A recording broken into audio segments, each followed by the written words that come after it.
At the banquet, a young nobleman teased me to dance on stage. My fiancé Charles gave me a warning look. Just dance one, don't ruin everyone's fun. I refused to move, and the atmosphere turned tense. Charles frowned and said, "Violet, your family has gone bankrupt. Stop pretending to be noble." Nick intervened, setting down his drink firmly. "If she doesn't want to, why force a young lady?" Charles's expression changed, and the young man who started the teasing quickly apologized to me. On a rainy spring night, I waited by his car just to say thank you. Nick rolled down the window, his voice deep. "Violet, do you want to come with me?" Rumors spread later, claiming that the young prince had gone crazy for love. He bought a mountain planted with violets just to win over his beloved. After my family's troubles, this was the first time Charles took me to a social gathering. He chose the dress for me, a satin mermaid gown that accentuated my figure. The neckline was plunging, and the slit on the side was high, almost revealing my entire leg. I wasn't keen on wearing it. Charles grew impatient. "If you don't want to wear it, then don't come." But I had to attend. My mother was still in the hospital, waiting for money.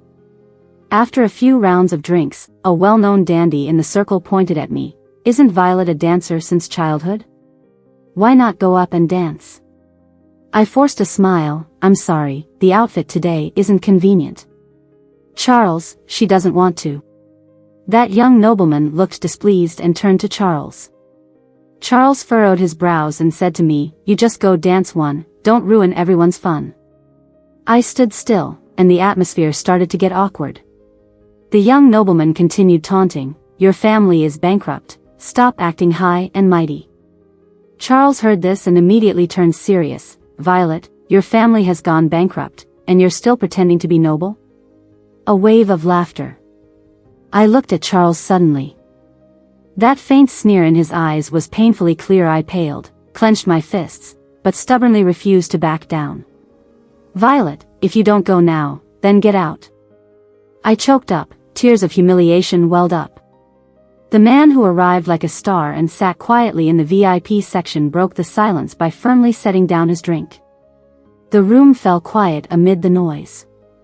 Nick looked up, his tone calm. "She doesn't want to, why force a young girl?" Everyone fell silent, as if a pin drop could be heard. I looked at Nick with tear-filled eyes, surrounded by the luxurious whispers and elegant figures in the room.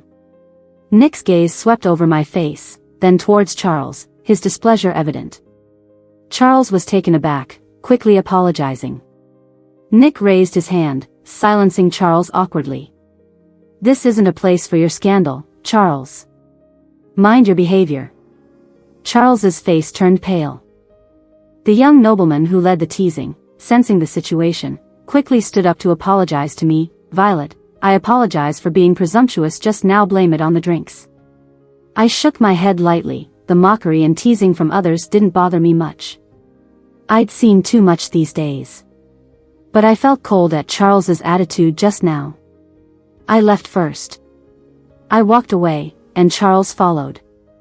We reached the garden outside before I stopped.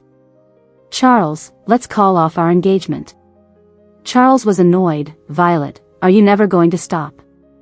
I smiled, knowing my place, not wanting to delay him.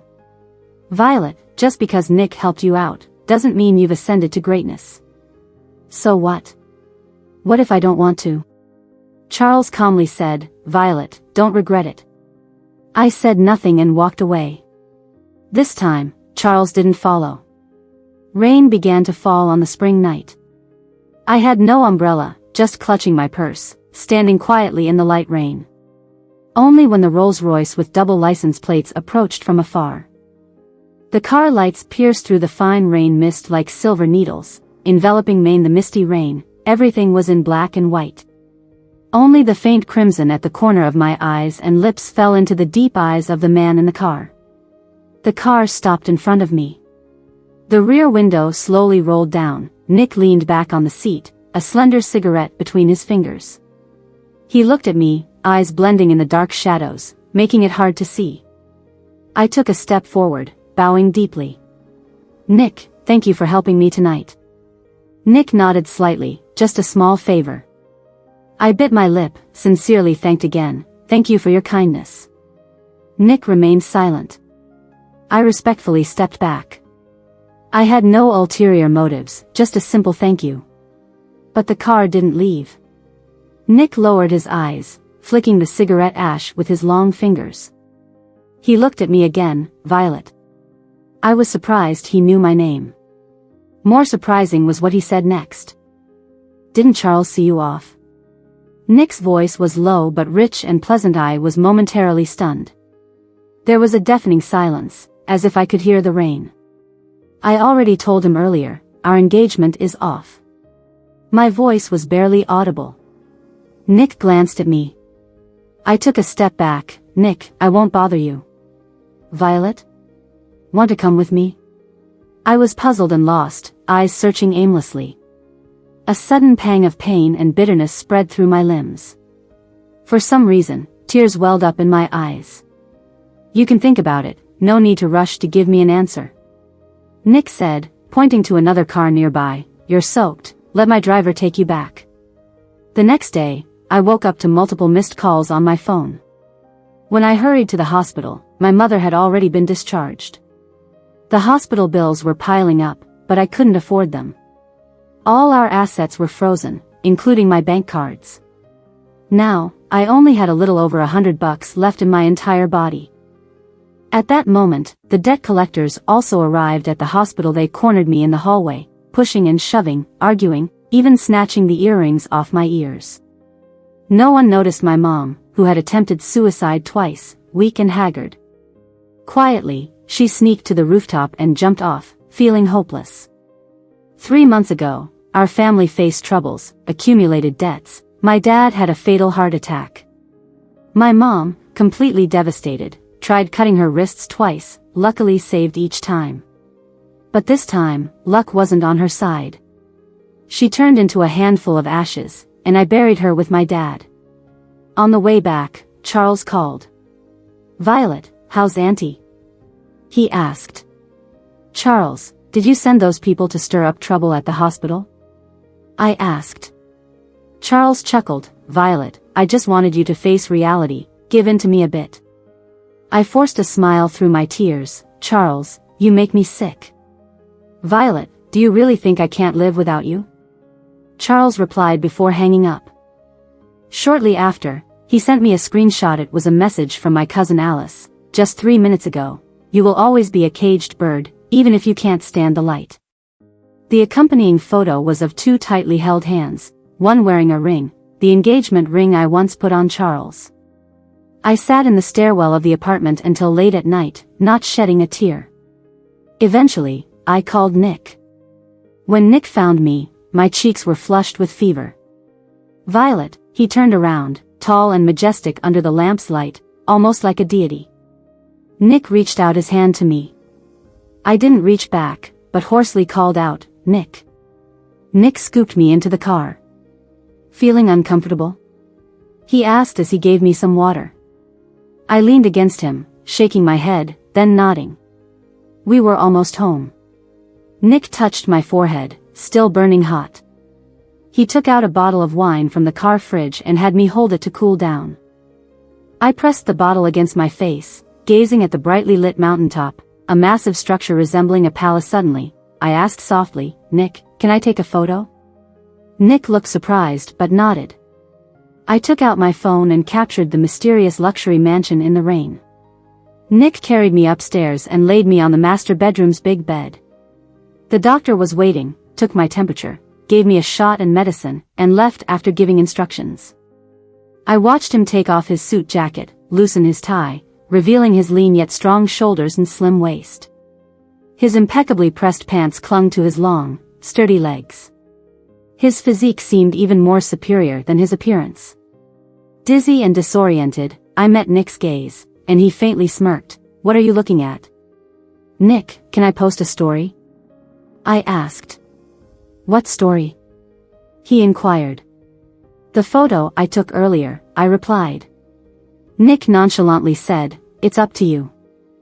I pursed my lips, opened my phone, and posted the mansion's photo, adding, did I climb the highest branch? As soon as I posted it, my phone started buzzing non-stop. Nick took my phone, and I nervously handed it over. After reading, he smiled, returned the phone to me. Shortly after, my phone was filled with notifications. I placed the phone aside, ignoring the messages. Calls kept coming in, but I didn't feel like answering. The fever medication kicked in, and I lay there, feeling weak and drowsy. Nick leaned down, touched my forehead. The fever's gone down. I was too tired to open my eyes but held on to his finger. Sleep, Violet, Nick's voice was low. He didn't pull his hand away, letting me hold on. I drifted in and out of a hazy dreamlike state. One moment it was the joyous family scenes at the mansion, laughter filling the air. The next it was the heartbreaking moment when the doctor announced Dad's death. Eventually, it all morphed into a sea of blood, with Mom's frail body contorted in an eerie posture, bones piercing through her flesh, blood staining the ground she held onto the wedding ring she wore for over 20 years, refusing to close her eyes. I cried and called out endlessly in a nightmare. Mom, Mom, Mom. I didn't want anything, could do without everything, if only Dad and Mom could be back with me. Violet, wake up, Nick's voice echoed softly in my ear. But I couldn't wake up, and I felt like I wanted to sleep forever. Wet with tears, my face was gently cradled by a pair of large hands. Nick wiped away the tears from my eyes, whispering, Violet, stop crying. I couldn't remember when I broke free from the nightmare. As I drifted back to sleep, a gentle touch brushed against my forehead for less than a second, but I could feel it. The next day, I was mostly recovered. My phone was flooded with missed calls and messages, most of them from Charles and Alice. I didn't delete any of their contacts, ignoring their messages and calls. I opened the post from last night. Perhaps due to Nick not having many friends on his phone, not many people saw his reply. Alice had left several comments. How funny, taking a photo of the mansion's exterior and claiming you've climbed high. Stop being so vain and face reality. She added, if you're really in need of money, I know a few millionaires I could introduce you to. I didn't reply to her, just got out of bed, walked through the glass doors of the terrace, onto the beautiful patio outside. The estate mansion sprawled over a vast area, and I casually snapped a photo, then sent it to Nick. Nick, can I post this photo? Nick didn't reply but called a while later. Nick, I sounded nervous, my voice wavering. How's your health? Nick's voice was seductive. Much better. I went downstairs to grab something to eat. I told the servant to prepare whatever I wanted. Violet, feel free to do whatever you like from now on, no need to ask me, Nick. You have the privilege to do as you please since you followed me. Thank you, Violet. No need to thank me. See you for dinner tonight. After hanging up the phone, I opened my phone, posted the photos I just took online, then locked the screen to wash up. When I went to the wardrobe to find clothes, I was surprised. In the huge wardrobe, all I could see were very light-colored dresses. There were no bright and dazzling colors, just simple black, white, gray, and light pastel colors. Even if I were stupid, I could guess what it meant. This was probably Nick's explicit instructions. It had not been 2 weeks since my mother passed away. At least for this year, I had to avoid brightly colored clothes. Suddenly my eyes stung. I leaned against the wall, looking up, holding back the tears about to fall. Women are always moved by the smallest details. But I am no longer the naive Violet who was like a fool. Nick is a big tree with luxuriant foliage that shades the sun. He won't belong to just me, Violet. I won't harbor unrealistic fantasies. Never again. At 6 o'clock in the afternoon, I answered Charles's call. He didn't believe that I had truly attached myself to Nick, even though the angle of the photos had already confirmed everything. Violet, I am sorry about your mother, but that was not my intention. I don't like your stubbornness and capriciousness, I just wanted to push you a bit. But no matter what, the situation arose because of me. I won't run away, I'll take responsibility. How do you plan to handle this? I will try to convince the elders to keep our engagement. Violet, now you are alone, with both parents gone, and you are beautiful. You are like a lamb to the slaughter without protection. In this circle of the capital, you will be devoured completely. This time Charles showed great humility in his posture. Every word was enticing. You see, we have known each other for many years. It's a different kind of relationship with others if you are with me. At least you will have a place to stay and food to eat without worries. Charles, I laughed and interrupted him. I have slept with other men, do you mind? There was dead silence. A few seconds later, Charles's voice came back in a panic. Violet, are you deliberately trying to anger me to say such things? Are you trying to tell me that you are living in Nick's house now, and you have a relationship with Nick, and you think I would believe that based on those 2 photos? The sound of a car engine came from downstairs, and I checked the time. It was 6:30. Nick had returned. I adjusted to a more comfortable sitting position and calmly said, Charles, why are you so anxious? Didn't you say I was beautiful? If so, why can't Nick be interested in me? There is no shortage of beautiful women in this world. Violet, do you think your current status is enough for someone like Nick? Whether I am enough or not is not for you to judge. Stop being stubborn, Violet. Now, besides me, there is no one to protect you. Charles, if you really have abilities, then try to win me back as your former fiancé. If you can win, even if I can't be your fiancé, I am willing to be your lover. How about that? Charles chuckled confidently. Violet, no one dares to compete with me, Charles, for a woman. I'll wait and see. As I hung up the phone, Nick happened to push open the bedroom door. I had only one wall light on, creating a dim, hazy light. He stood by the door, and after a moment, he noticed me curled up on the couch. Still feeling unwell? Nick came over, reaching out to touch my forehead. As his hand came to my forehead, I gently held his slender wrist. Nick looked at me. I looked at him. He was still wearing a tie, indicating he had come straight home from the office. Nick, let me help you take off your tie. Nick didn't say anything, but he didn't refuse either. I knelt up on the sofa and concentrated on untying his tie. I neatly folded it and placed it on the side table. Nick, in turn, unbuttoned his shirt and loosened a couple of buttons. Then, he leaned down and kissed me. My mouth was still bitter from the medicine. I murmured vaguely, and Nick seemed to chuckle softly. The kiss deepened. Perhaps his kiss was too gentle, or perhaps my bitter and numb heart was soothed by it. In the end, I found myself sinking unconsciously. Nick gently held my chin, wiping away the tears at the corner of my lips, hoarsely whispering in my ear, Violet, not at all bitter, very sweet. I wrapped a thick shawl around me, sitting on the balcony, staring at the stars. Nick had showered and came over in a robe to find May already knew what would happen tonight after that kiss before dinner. However, when he actually embraced me, I couldn't help feeling nervous.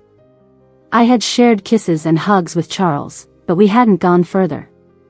Because I was still in college and my parents were strict, I hadn't crossed that line with Charles. Charles had been somewhat unhappy about it. Honestly, I never thought I would have any connection with Nick. Even though we had met a few times before briefly. But I had never imagined anything more.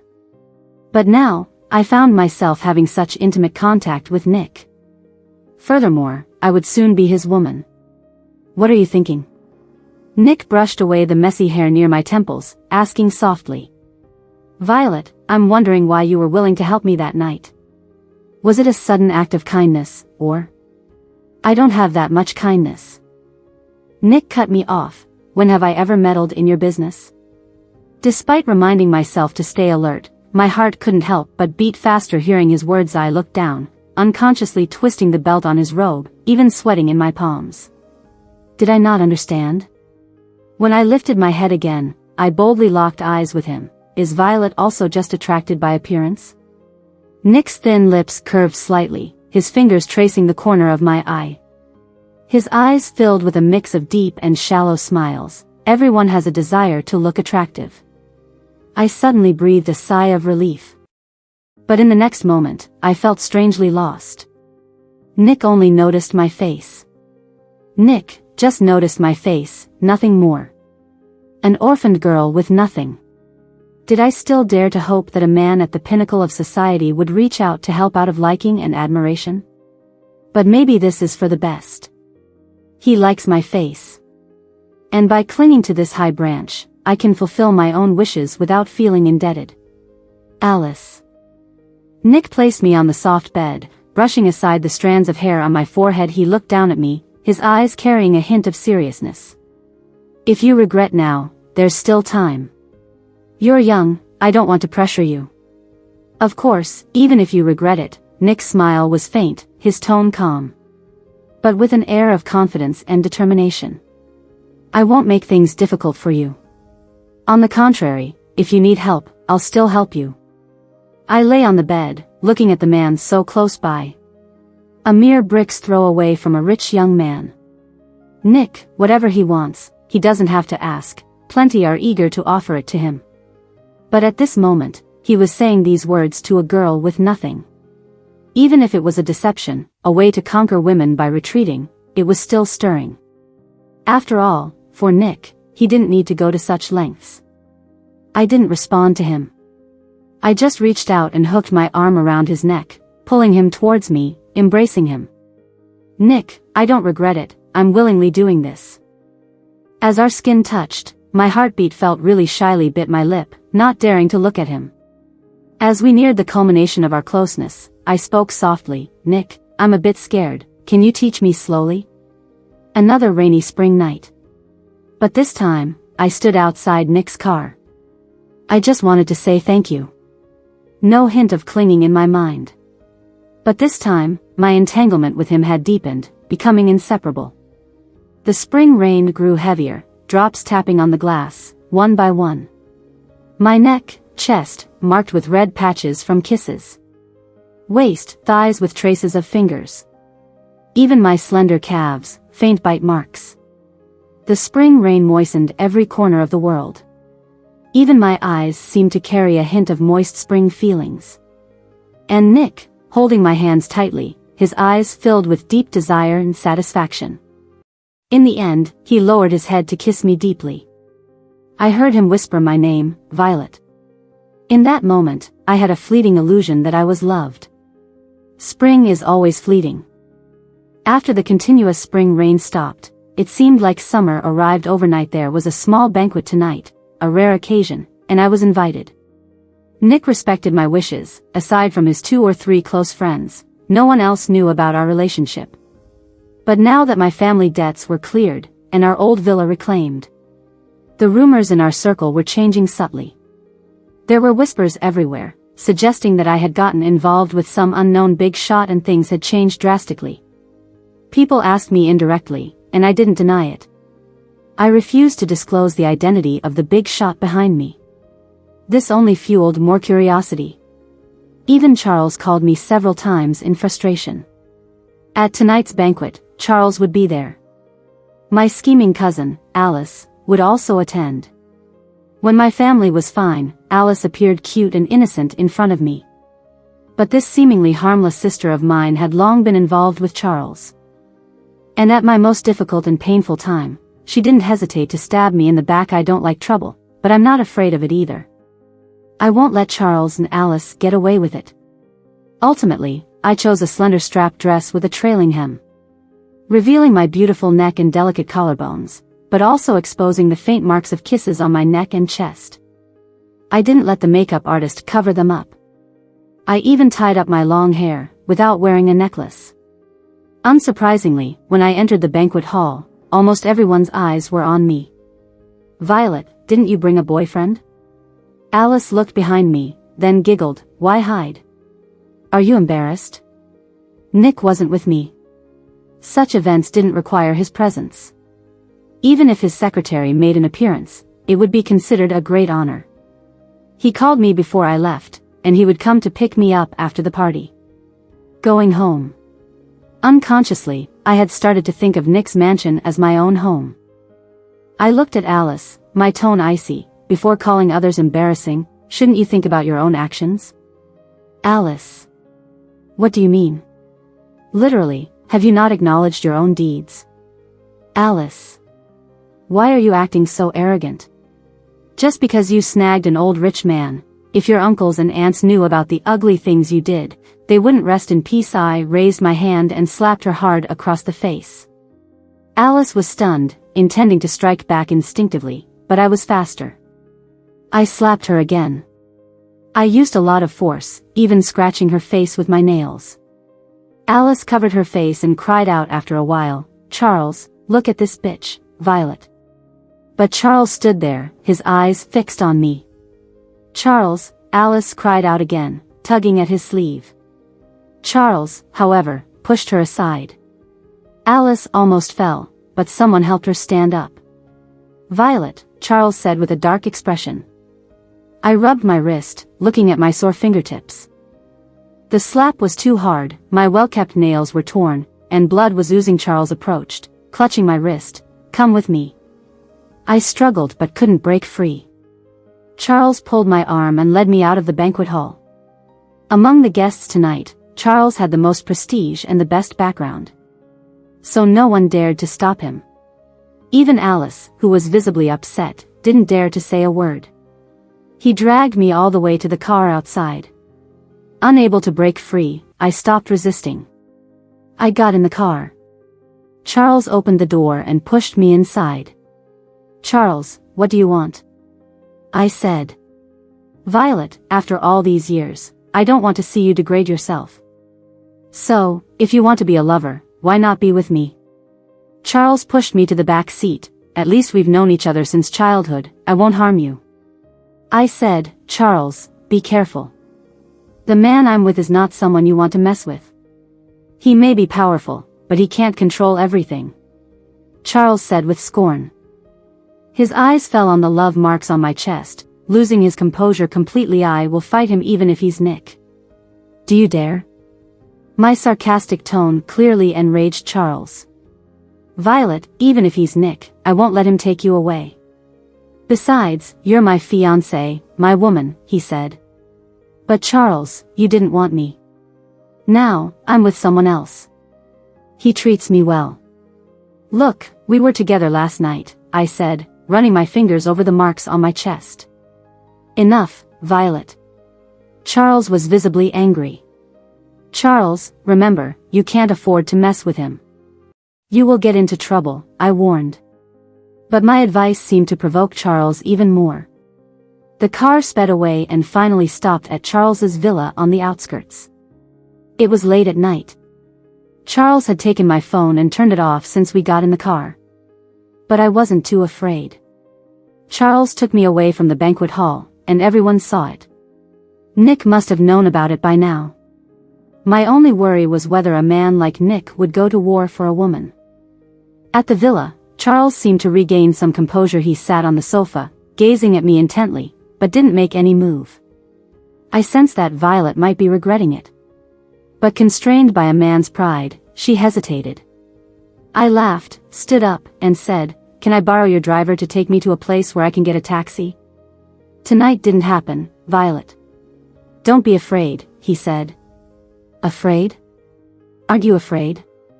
You tied me up but dare not touch me. Charles, after all these years, I still know you. You're a coward," I said. "It's not shameful, because there are always people more powerful than others." Before I could finish, Charles stood up abruptly, grabbed my arm, and threw me back on the sofa. The delicate fabric tore easily. Under the bright light, it revealed a fair and undulating skin, with faint crimson marks that were striking. Charles suddenly bent down and bit the marks hard. I cried out in pain, as the sound of engines outside roared louder. Charles looked up, only to see Nick, in a black suit, walking towards the villa with a cold expression. He let go involuntarily, and as I seized the opportunity to push him away, holding my torn dress, crying silently, yet visibly upset. Before Charles could get up, he was kicked to the side by Nick.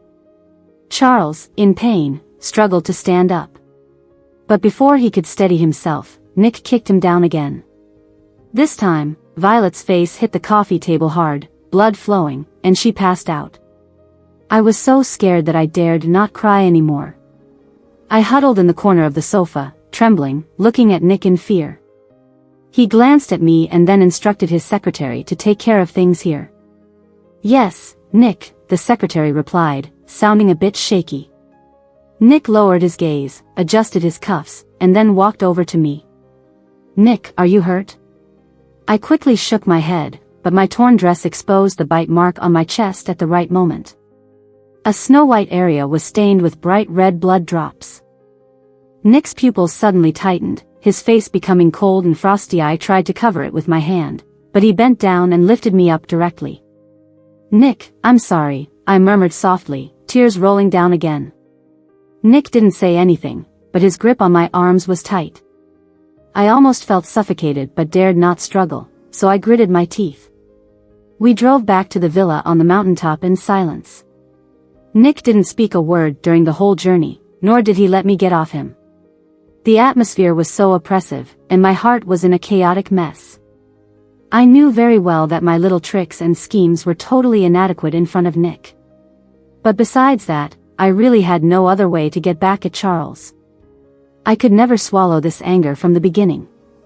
After my family's accident, Charles's attitude toward me changed drastically, which I could understand. The only thing I couldn't get over was my mother's suicide at the hospital. Charles wasn't the direct killer, but my mother's death was somehow related to him. I could never get revenge on Charles by myself for the rest of my life. But how could I watch him continue to live a luxurious life, paying no price? So I shamelessly chose to use Nick, taking advantage of his shallow affection and infatuation for me. After tending to the wound, I took a quick shower in the bathroom. When I came out, Nick was smoking on the terrace. I hesitated for a while before walking up behind him and said in a soft voice, "Nick."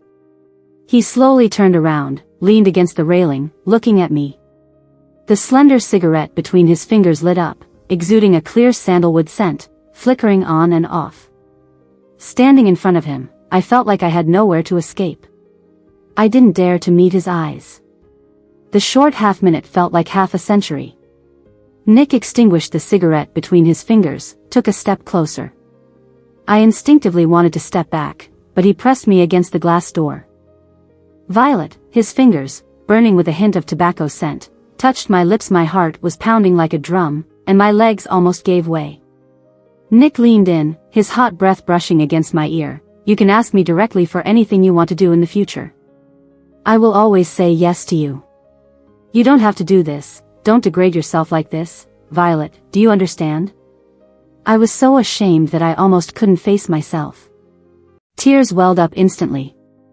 "I'm sorry, Nick, I'm sorry. I don't like it when you say sorry to me, Violet. I don't like it when you thank me either." Nick pinched my chin, forcing me to look at him. Through teary eyes, his handsome face became blurred, but the warmth of his kiss felt like it seared onto my heart. After that, I never saw Charles again. Even his name seemed like a taboo, never mentioned by anyone. I did meet Alice once. After our family's incident, our uncle's family, who had been relying on us, soon found themselves in dire straits. Alice's previous involvement with Charles had given them a brief respite, but now that he was in trouble, Alice found herself in an even more difficult situation. I heard she was now a mistress to a married man. She still dressed in luxury, but she looked somewhat haggard, with a hint of sadness in the corners of her eyes. We didn't talk or exchange pleasantries. It was as if we were complete strangers. I didn't care about the future circumstances of these people. Because at the hardest time, when they kicked me while I was down, in my heart, all these people had died. Everything seemed to have settled at this point. Like every college student, I diligently completed my thesis, defended it, and obtained my diploma. A senior sister I knew from school, who now ran a training school in New York, offered me a job with good pay. I was tempted. After all, Nick and I were bound to part ways sooner or later. To survive in this world and live well, I needed to learn to work hard. With no family or relatives to rely on, the only skill I had was dancing, but Nick had always been kind to me. The thought of parting ways was hard to bring up. I met Nick's mother for the first time. We had tea at a very private club. Nick's mother spoke very kindly, like a loving elder by my side. But my heart was always on guard, unable to let go.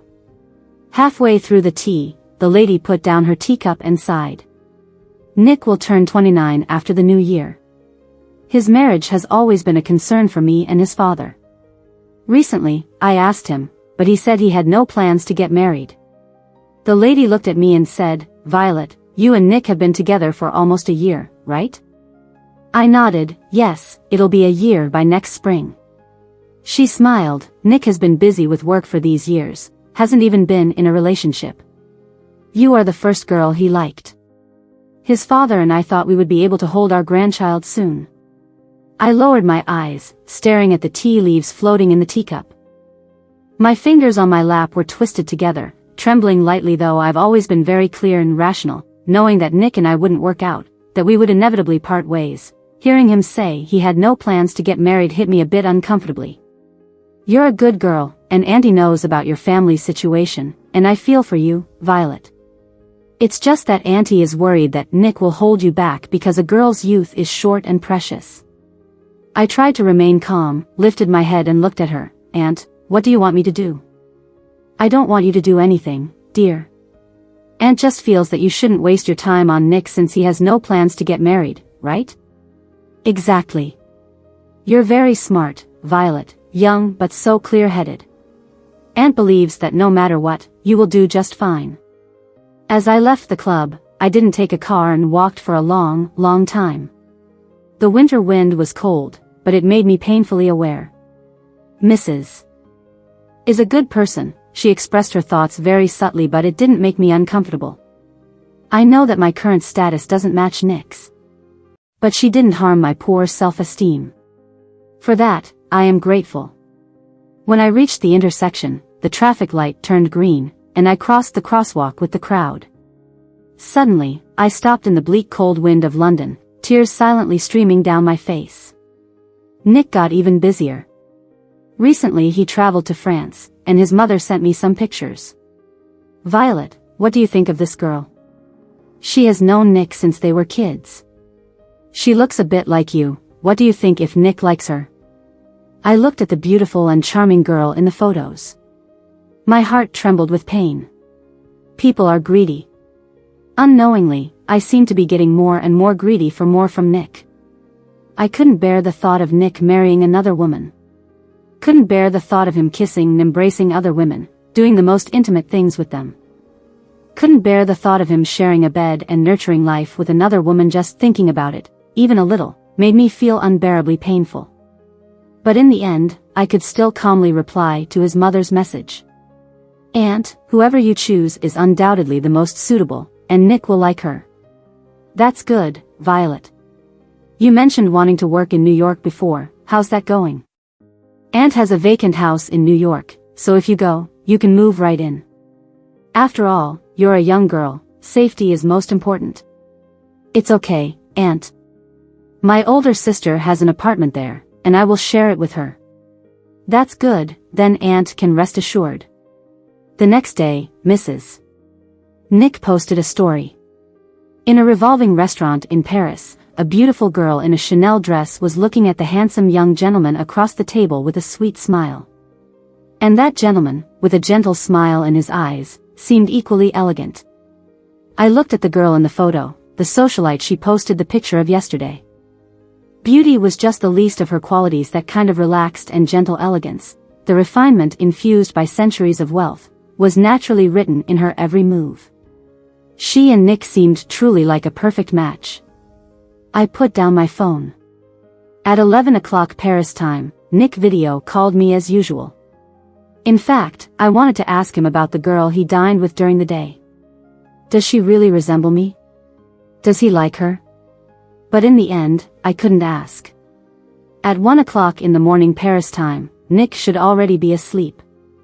I sent him a message. "Nick, will you marry me?" At 6 o'clock in the morning Paris time, when Nick woke up, he saw Violet's message from last night. He was about to call her right away, but remembered that Violet usually takes a nap at this time.